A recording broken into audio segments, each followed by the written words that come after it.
Happy St. Patrick's Day, everyone, and thank you for tuning in to Monday Morning Madness, where we tell you about upcoming activities and events. Throughout the week, you can also find these announcements on Channel 900 and in the Life and Times. I'm Jean Herensky. And I'm Jan McGee. And we're here to give you the current announcements. The Bistro wishes everyone a happy St. Patrick's Day. Come to the Bistro from 11 a.m. to 1 p.m. today for the lunch special of Reuben sliders with sweet potato fries. Oh, that sounds good, doesn't it? Plan to attend an all-cash bingo today, Monday, March the 17th, starting at 2 p.m. in the Shoal Conference Center.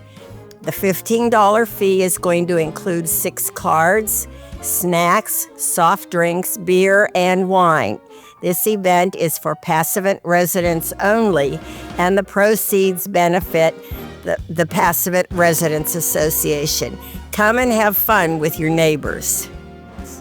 It's National Sloppy Joe Day. Tomorrow, Tuesday, March the 18th. Come again to lunch special of Sloppy Joes and tater tots in the Bistro from 11 a.m. to 1 p.m. Oh, that sounds good, too. Come and enjoy the comedy movie Last Las Vegas. That's a tongue twister. Tomorrow. That's Tuesday, March the 18th at 6 p.m. in Shoal Conference Theater. The theater is sponsored by the Passavant Residents Association. That sounds like fun. Another fun time. Mm-hmm. NAMI, Butler is hosting a family-to-family program for family and friends of someone with a mental health issue or condition. This 8-week course meets from 6 p.m. to 8 p.m. on Wednesdays in the My Day Out room on the Abundant Life Center. Additional details are in the Life and Times. Technology volunteers will be on the campus this Wednesday, March the 19th, from 1 to 2 p.m. in Shoal to present a presentation followed by a meet and greet, oh boy, and an ice cream social. They will be talking about cybersecurity, and they will assist with minor tech support. They will also provide some education on the use of your devices and your apps. That sounds good. Yes, it does. It's going to be a busy week coming up. It is. The History Hobo continues on Thursday, March the 20th at 1 p.m. in Shoal.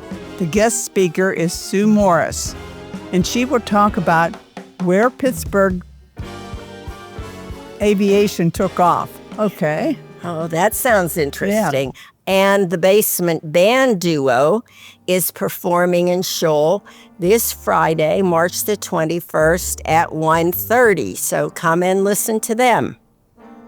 Congratulations are in order for our Lutheran Senior Life Passavant community, which has received a gold and a silver Cranberry Eagle Reader's Choice Award. I saw that in the paper. That's great. Join your friends for one or more of the upcoming Aspire Wellness trips. On March the 22nd, you can enjoy the Riverside Musical Mame. Oh, that sounds like fun. On April the 8th, try your luck at Rivers Casino. Oh boy, you can spend lots of money. Yeah. And on April the 25th, visit the Pittsburgh Stained Glass Studios. I remember when he was here. Yeah.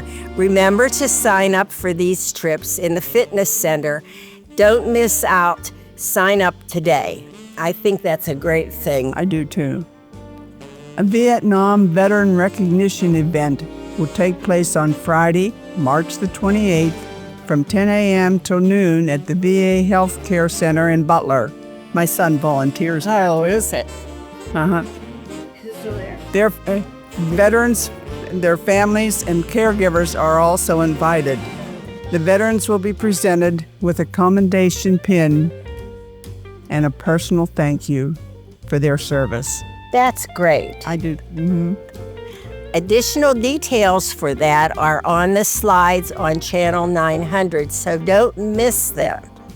And enjoy singer Joe Colancini on Friday, March the 28th at 1:30 in the Shoal Conference Center. A Lenten food drive is underway through April the 14th to benefit the Butler County Food Bank.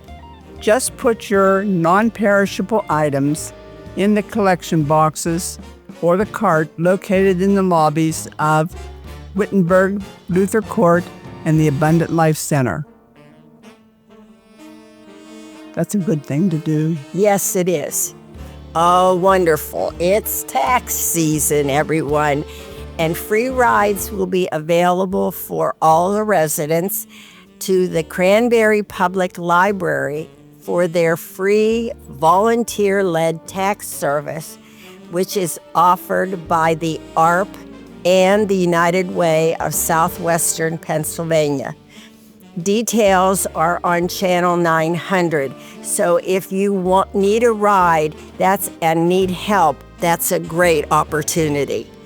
Archaeologist Eric Squatagaza will be talking about the Moon Mammoth site on Tuesday, April the 1st at 1:30 in Shoal. He will be presenting on a mammoth discovery made in the depths of Lake Pleasant in Erie County. Wow, that's interesting. Yes, I'd never heard about that. I didn't. Oh, and here's a favorite. Dale Krasinski will be playing country music on the guitar in Shoal on Wednesday, April the 2nd at 1:30. Kenneth Surfass, Gunnery Sergeant, USMC retired, will be presenting Myths and Misunderstandings as Ulysses S. Grant. The presentation will take place in Shoal at 1:30 on Friday, April the 4th. That sounds interesting. I want to see that. I think that will be marvelous. Oh, and the Tambourissons will also be performing Legacy, a world music and dance production on Sunday, April the 6th at 3 p.m. at Lincoln Junior Senior High School in Elwood City. Bus transportation will be available through the Fitness Center and Aspire. Ticket information is on Channel 900. That's a great thing to see. Speaker Jim Haller will talk about the Pittsburgh Pirates, and it's soon coming. Yeah. On Monday, April the 7th at 1:30 in Shoal Conference Center. Let's hope they do better this year. That's right. And the French Club is going to be meeting on the 2nd and the 4th Wednesday of each month from 11 a.m. till noon in the Scheidemantel Gallery. Session 2 begins on April the 9th.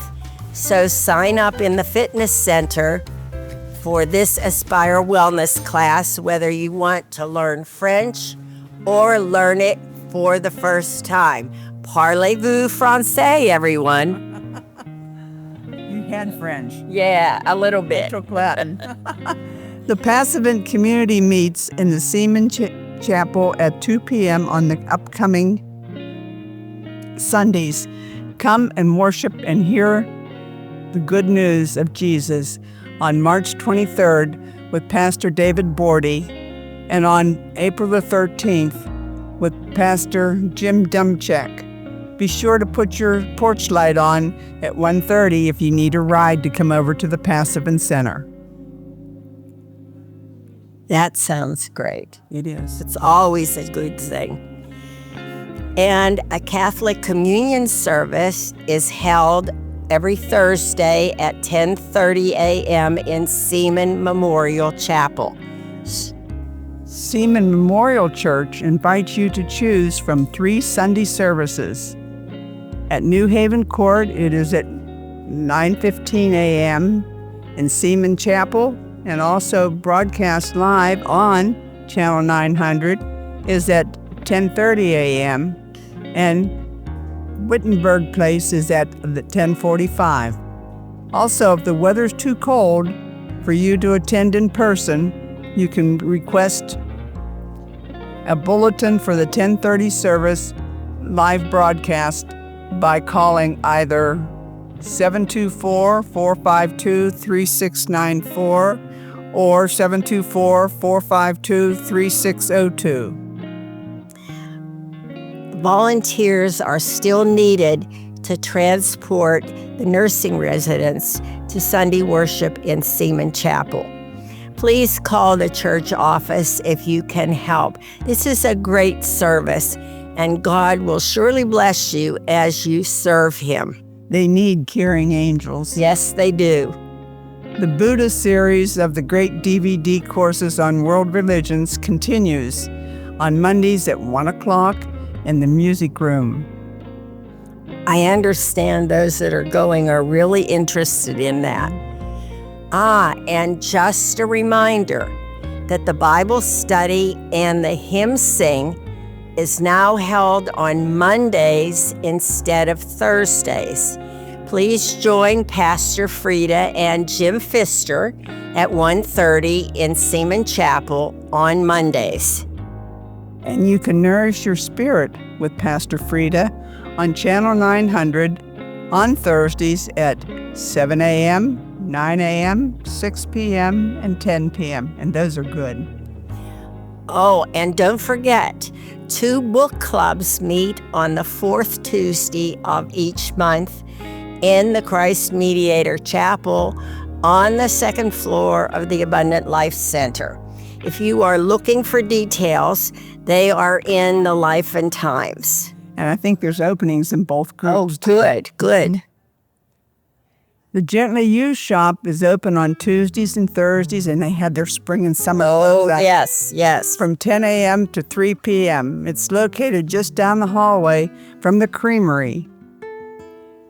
And we resell clothing, jewelry, and home goods. Yes, and if you hurry early, you will get great bargains. And just a reminder that the gift shop is open Monday through Friday from 10 a.m. to 4 p.m.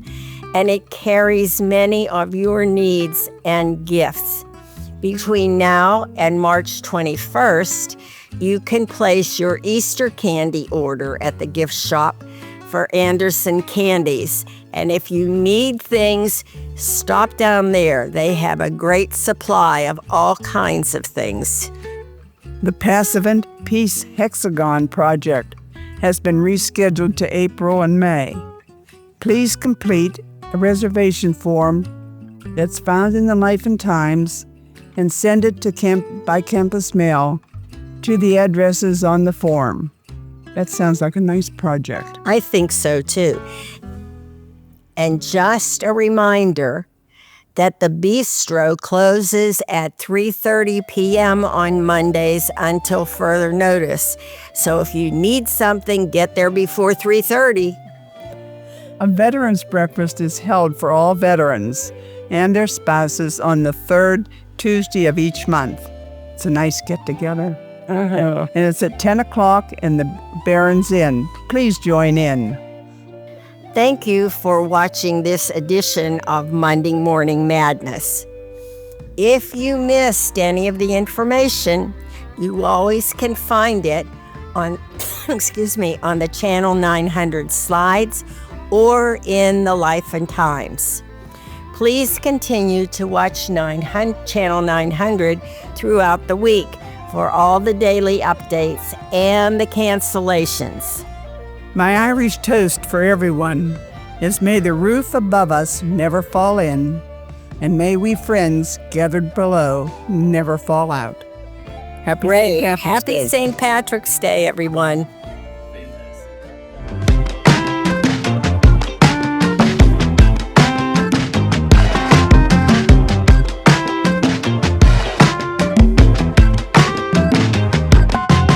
Hello and welcome to Employee Spotlight. My name is Owen Miller and I'm here with Tom. Hey Tom, how are you doing? Good, how you doing, Owen? Good, very good. All right, so Tom, we want to get to know people who are working here. Tom, tell us about what your job is and what you do here. So my name's Tom Schaefer. I am the maintenance supervisor here. So, Tom, tell me, what does a day-to-day look like for you? Every day's a little bit different. I kind of come in the mornings and I'll go through my emails, kind of put together a little plan for myself and the team for the day. But generally, those plans tend to shift throughout the day as needs for the community change. And we're called to assist, in other things. So, Tom, when you're not at work, what are some things you like to do with your time when you're not working? So 2 years ago, me and my wife bought a house, and I tore it down to literally nothing. In the past 2 years, I've been rebuilding it. If I'm not doing that, I'm hunting or watching football. If people want to meet you, come and see you, where are you typically at that people can meet you or talk to you? So I do have an office up here in the environmental suites, but I'm always out and about. So yeah, anywhere on campus, you'll see me. If you need me, go ahead and stop me and talk to me. All right. So, Tom, is there anything I didn't ask you that I should have asked you? No, I think that was a pretty good interview. All right. Tom, thank you for your time today. Thanks for letting us talk to you. All right, that's Employee Spotlight. All right. All right, thank you. You did great.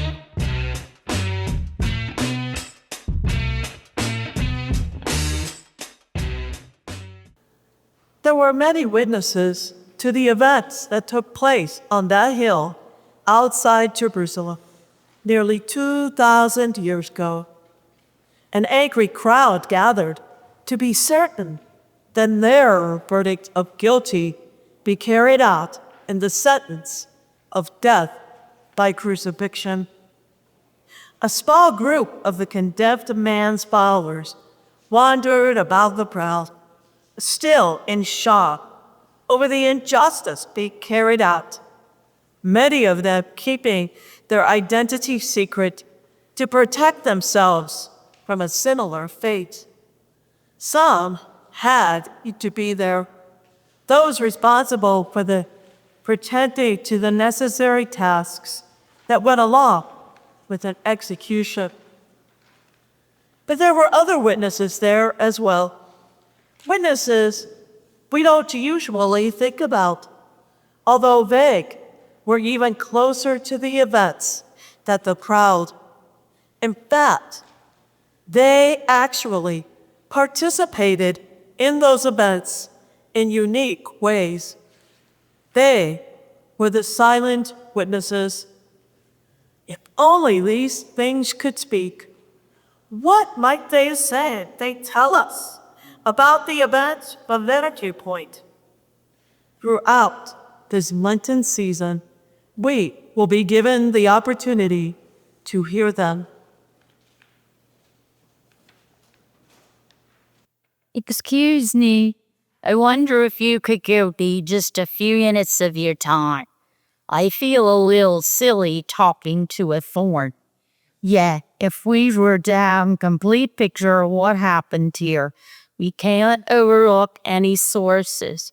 I understand that you witnessed some unusual happenings concerning the one called Jesus of Nazareth. Is that true? Would you mind telling us your impressions of what took place? Hello. I'm not really used to this kind of talking, especially in front of people. But since I have been asked to give you some information about myself and how I happened to witness the death of Jesus, well, it was terrible. I just can't imagine how humans could treat one another. Human being that way. Could treat another human being that way. Please, just relate the story to us. Perhaps you could begin by telling us about yourself. I'm sorry. I'm getting ahead of my story. Well, I am definitely not considered to be popular. In fact, I am often considered to be a pain. The only time people seem to want to find me is that they can cut me down and burn me. The general opinion is that I and my kind are worthless and have no real purpose for living. Come on now, we all have some purpose. We weren't created just to be. We were given life for Well, for a purpose. I have to confess that according to these standards of others, I'm not what you call desirable. There are other plants that have a beauty I wish I had. They are fragrant and pleasing to the senses. I just kind of stick out like the proverbial sore thumb. I'm bare, pointed, grew every which way, and look like a haystack in a tornado. And to add insult to injury, I'm not useful either. Useful? I don't make the countryside no pretty. I'm not even good food for animals. In fact, the animals try to avoid me. I often cause them pain and possible infection. But for you that, I am worth it. No one cares about me.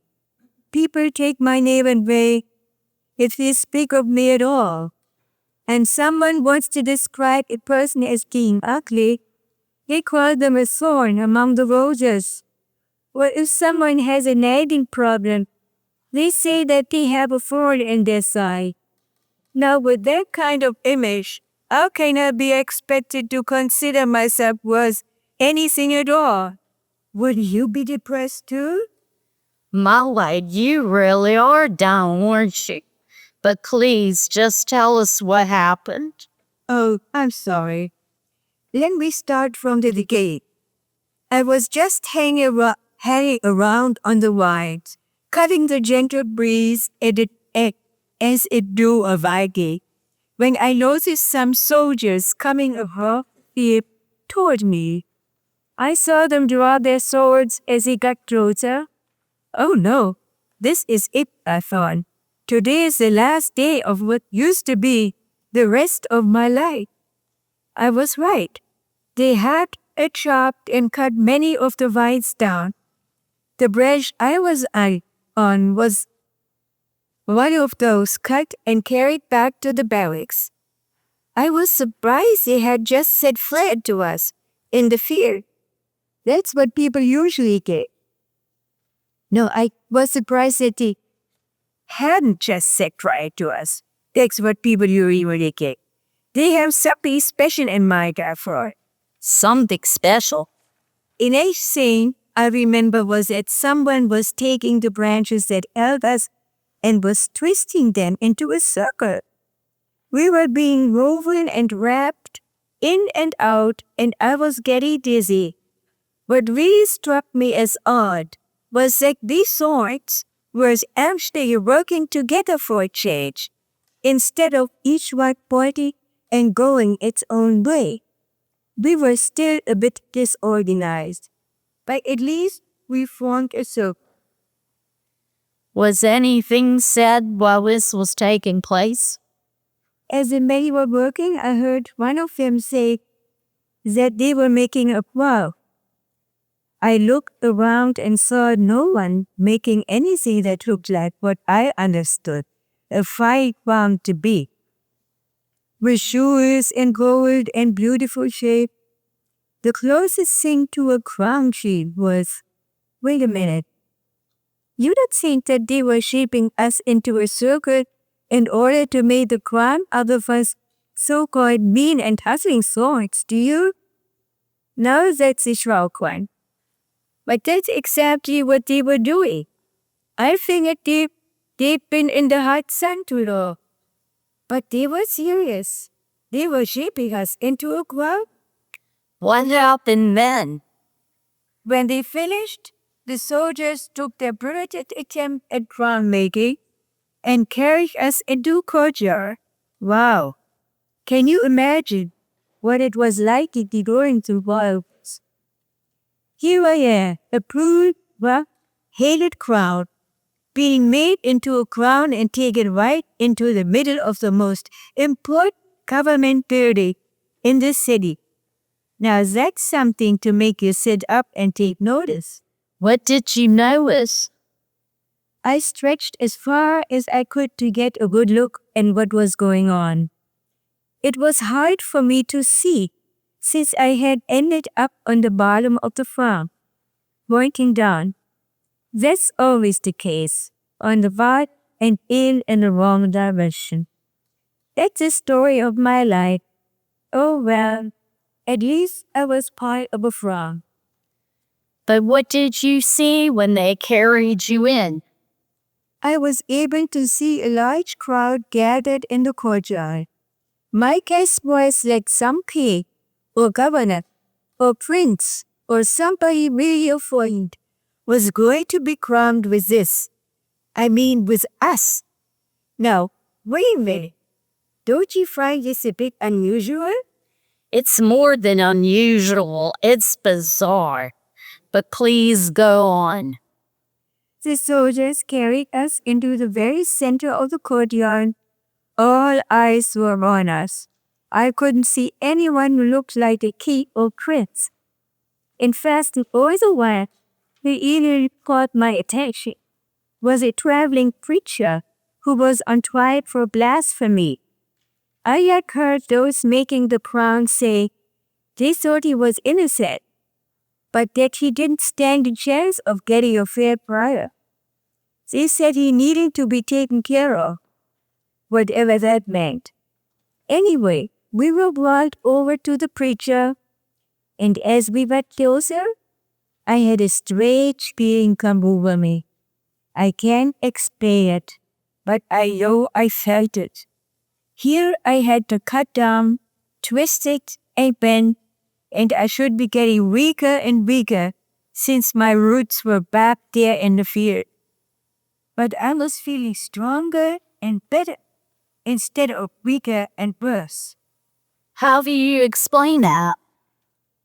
I hadn't understood any of this so far, so why try now? Two soldiers took us carefully in their heads and held us high for all to see. Some other soldiers put a very fine roll on the accused preacher, and they all laughed and made fun of him. Would you believe? Some even spat on you. I mean to tell you, people hate us soys, but no one ever spat on me. Then soldiers hurried us, moved us toward the head of the matter on trial, and they began to set us on the scale. I couldn't help but see, but they really needed to be careful. Careful? After all, if he set us down too hard, he might scream and hurt him. Oh. Now remember, I'm on the bottom of the crowd, and I would see us getting closer and closer to his scale. I wished I had some brakes or could slow us down so we wouldn't hit his head hard and hurt him. I got a glimpse of his eyes as we were being lifted by his face. His eyes? They showed a love and care that made me want to care about her.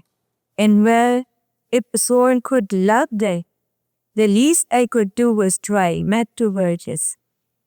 But I had no control over the situation. The men goodly shoved us onto the head of the innocent victim. We swords were pushed into the scalp with a sense of hatred and ridicule, driving the crowd deeper and deeper. How could they do this? How could men be so cruel to someone who showed only love in his eyes? In that split instant when I was forced into his foyer, I went through more emotions than any foreign has ever experienced. After the initial horror and disgust that I felt toward those who used me in this inhumane way, I went through a change of feelings and change in character at me. I'm not really sure I know what you mean. I told you how horrible it was to realize that I was inflicting pain on that innocent girl, and that I had personally hurt him and caused him to bleed. Yes? And yet it's impossible to describe what else I felt. But let me try. As the crown was being placed on his head, remember now I was on the bottom of the crowd. I was one of the first thorns to touch his flesh. At that instant, there was the feeling that shot through me that is beyond anything I ever felt before. There was a sense of life and living that surpassed even being attached to my roots in the field. It was different and new light flowing around me. It caused me to feel warm and soft. Now imagine that, a harsh, sharp, wretched thorn feeling warm and soft. It wasn't my natural way. It was beyond the natural way. It was something that came from him to me. Here I was inflicting pain on him, and he was causing warmth, love, and peace of mind to flow into me at the same time. That simply doesn't make sense. How bizarre. How wonderful. He returned love for pain. He gave warmth in a blizzard of hatred. He poured out his blood of suffering in order to walk across his thorn like me. What kind of a man was this? He was not like the other men, and he caused me to be unlike the other thorns. How blessed I am when to be able to touch the flesh of such a person. How thankful I am that my natural sharpness, stiffness, and restlessness were transformed into warmth, comfort, softness, and immeasurable value by heaven. I didn't deserve any of these gifts. Yes? Well, that's what mattered. At least that's the way I witnessed it. But I can't tell you all of this without making one last comment. Please, we're anxious to hear what else you have to say. I envy you humans. Oh, don't get me wrong. I'm thankful and content with my role. But oh, how blessed you are. I know now that the same blood that spilled onto me has washed all of you and changes all of you who simply receive your undeserved gift. How blessed you are that you are invited to live here forever. Imagine an eternity to experience what I had for just a few moments. You see, he did all of that. Let it all happen for you. If the Lord could pray, I pray that you will discover that and never forget it. Oh, And thank you for your testimony. oh, by the way, if you find these chases difficult to believe, let me ask you one question. Have you ever noticed that some thorn bushes have roses on them?